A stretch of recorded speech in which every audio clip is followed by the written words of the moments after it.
চোরকে পুলিশের হাতে দিতে নারাজ জনগণ। তাদের বক্তব্য, আটককৃত চোর যার কাছে স্বর্ণালঙ্কার বিক্রি করেছে তাকে ধরতে হবে, স্বর্ণালঙ্কার উদ্ধার করতে হবে তাদের উপস্থিতিতে। এই ঘটনা আগরতলা কবিরাজ জটিলা এলাকায়।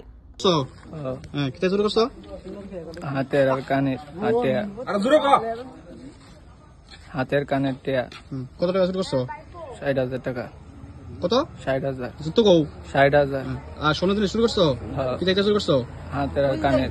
কই নেবে চুরি রে? নিচে দোকানও দিছি। কোন দোকানে দিছো? জায়গার নাম কিটা? হঠাৎ বাজার। হ্যাঁ, হঠাৎ বাজার। হঠাৎ বাজার। দোকানের নাম কিটা? দোকান নাম মালিকের নাম কিটা? হ্যাঁ, মালিকের নাম কিটা? মালিকের নাম রতন। রতন।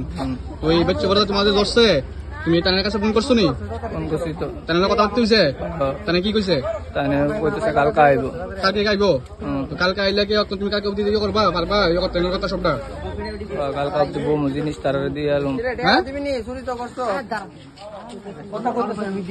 কালকে অবধি তাও।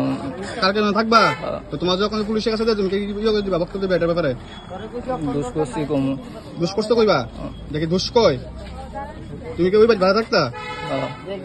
তুমি যে বাড়ি ভাড়া থাকতে এই বাড়ি চুরি করছো? তোমার নাম কি? পাপাই নমো। হ্যাঁ, পাপাই নমো।